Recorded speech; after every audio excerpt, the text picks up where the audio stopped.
tira lang tayo sa 8-3. Alam nyo ba mga boss na kapag tumira yung itim sa 12-7 or 11-7 ay matatamaan na siya ng malupit na kombinasyon. So kung gusto mong malaman, tapusin ang video. Okay mga boss, happy weekend sa ating lahat. Basta Sabado mga boss, dama tutorial tayo. So ang pag-uusapan natin ngayon ay ang opening na 115 versus 313 or 116 versus 313. Same as lamang po yan mga boss, basta mag-real lang tayo, ganyan. Okay? Very popular na talaga yung opening na ito mga boss, very common. Sobrang dami nang gumagamit ng ganitong opening. So, kadalasang reply talaga ng itim mga boss no is 116. So, ang common na reply ng puti sa bookline mga boss is 314. Pero ito din yung another way mga boss no, 51. So, bookline din ito mga boss no. Kapag tumira yung itim sa 51, pwede kang mag-314 para mauwi sa normal na opening. Pero kapag bookliner yung itim mga boss, kadalasang tinitira nila is 7-2. For example mga boss, titira ka sa 116. So kung beginners ka pa sa larong dama mga boss, iwasan mong tumira ng 116. Medyo mahina yan mga boss no. Kasi ito yung gagawin ng itim mga boss no, 215. Ito yung mangyayari mga boss no. Kung beginners ka pa sa puti mga boss, matatalo ka talaga dito. Kasi ito yung tirahan nila mga boss no, kapag beginners yung gumagamit ng puti, ganyan no. Dito sila titira sa 5-4. Kaya natatalo yung puti. Pero kapag mahilig kayo gumagamit sa ganitong variation mga boss, ituturo ko sa inyo na ang best move ng puti sa ganitong posisyon is ang 5-1. Pero kapag nag 5-4 ka, it means beginners ka pa. Pero kapag nag 5-1 ka mga boss, alam mo na talaga yung variation. So dito mga boss, kung titingnan natin, nakuha yung dawang real oh. Yan yung advantage mga boss. So iwasan yung 5-4, dapat 5-1. Balik natin. Pag tira pa lang ng 7-2 mga boss, ito talaga yung common. Malakas na tira 9-5.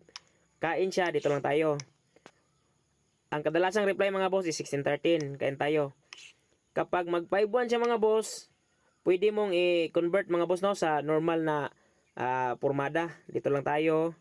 Dito siya, 115, ganyan no. So pasok siya sa normal na formada mga boss no, bookline.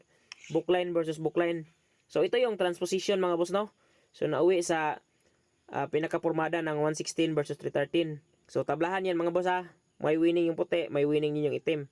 Depende na lang sa kung sino yung magkakamali. Break natin mga boss. Pag 7-2 niya, 9-5 lang tayo ha. 5-4. Dito siya sa 16-13. Kayan tayo.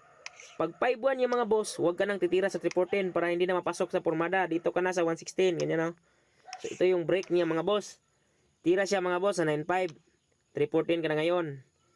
Pag 116 niya mga boss, tira lang tayo mga boss sa 8-3. Kasi may purpose yan. So pwede nyo talaga itong gawin mga boss no, sa online. Kapag mabilis yung time or kapag medyo mahina yung level ng kalaban, pwede kayo mag-8-3. Kasi kung titingnan natin mga boss, parang ipit sa posisyon no, pero may lanse yan mga boss. For example, titira ng 11-7.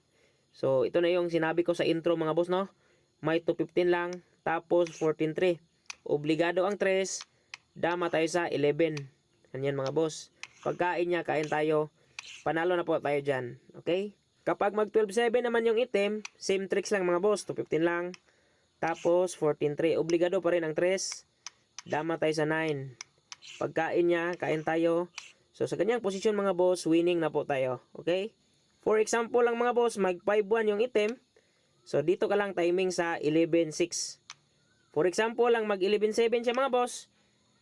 Kapag pinilit mo pa talaga yung formadang ito mga boss, is baka ikaw pa yung matalo. Kaya sa ganitong posisyon, maghanap ka na talaga ng draw. Ito yung draw mga boss no. Ganyan no. Ganyan. Sacrifice dalawa. So may nakaabang pa rin draw.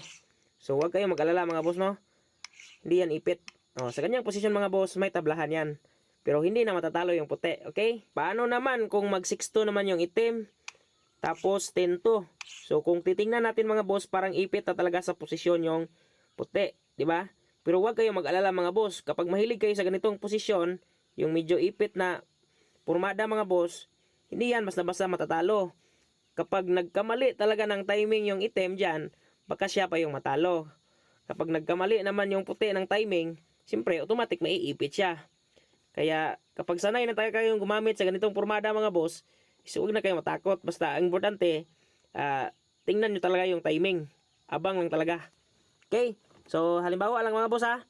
Pagpakain niya, dito lang tayo sa 10-6. For example, sasalubong siya sa itre. 16-13 lang tayo mga boss. For example, iiwas siya. Dito lang tayo. Pag pinasok niya mga boss, abanti lang sa 115. Siyempre iwas siya. Timing ka lang dito mga boss sa 11-6. Bawal siyang mag 4-5 mga boss no kasi may sipa. Okay? So ang best move ng puti is 5-1. So dito lang tayo mga boss sa 6-1. Para makontrol yung 11-7 kasi may 116.